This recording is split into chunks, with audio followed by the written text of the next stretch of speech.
merits. Merits means the advantages. Point number 1.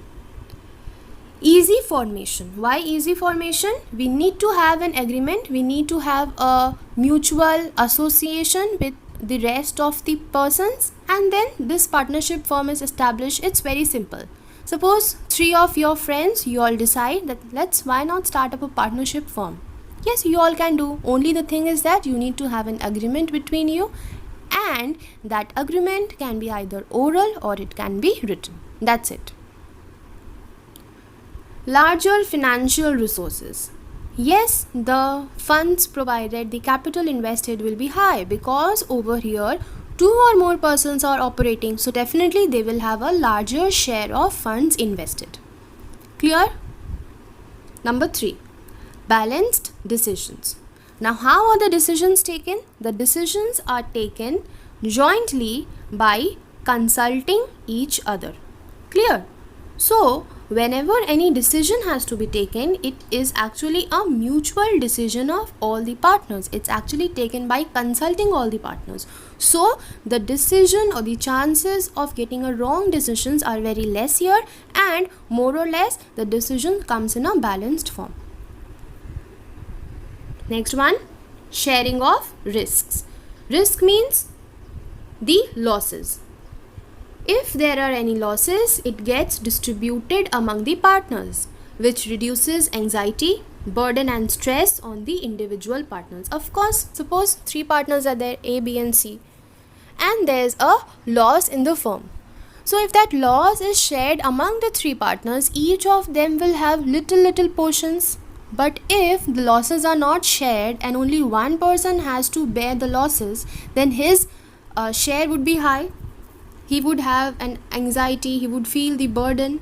But as because over here there is a sharing of profit, the stress is individually divided, the risk is individually divided, and it reduces the anxiety or burden on the part of the partner. Clear? Next is secrecy. Secrecy means actually the partnership firm, they are not required to publish their accounts. Accounts means those journal, ledgers, trading account, PL account, balance sheet. Okay, they are not required to publish that. And as a result of it, they are able to maintain the confidentiality or the secrecy related to the information about its operation. How is the business operating? How much profit they are earning? What are its loans? How much is the asset? Everything becomes a secret because they have to publish nothing. They have to show nothing. Okay. So these were the advantages. Easy formation, balanced decisions, more capital, risk is shared, and secrecy is also maintained. Now coming to the demerits, we see limited resources. Now understand, in advantages we learned that the capital contribution is higher. Of course it is higher, but higher than what? Higher than the sole proprietor, isn't it? But this fund contribution, at the end of the day, it is limited because the number of partners is also limited. What is the maximum? It is 100. So maximum 100 partners can contribute here, isn't it? So whatever be the funds, it is actually restricted. The contribution in terms of capital is actually not so sufficient to support large scale operations. In advantages, I am again repeating, we learned that there is a higher contribution, capital contribution, higher finance. Okay, that point is correct, that is an advantage. But in respect to what?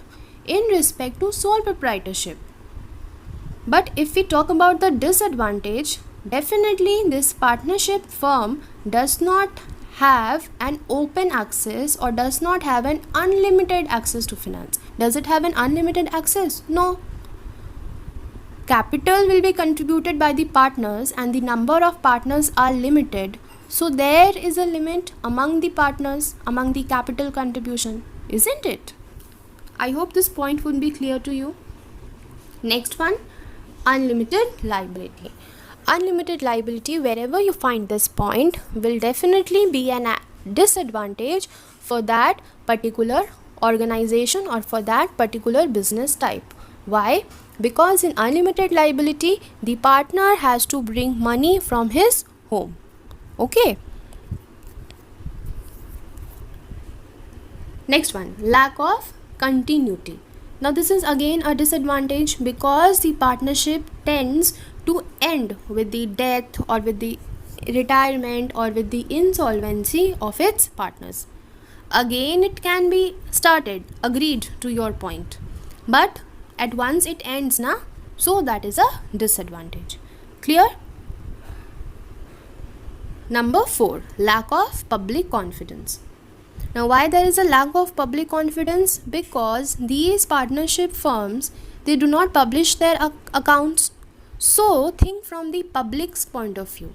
The public think that how should I trust this partnership firm, should I trust it or not, because they do not have any idea about their profits, they do not have any idea about their losses, they do not have any idea about their assets or liabilities, isn't it? So it becomes very difficult on the part of the public to have confidence in such partnership firms.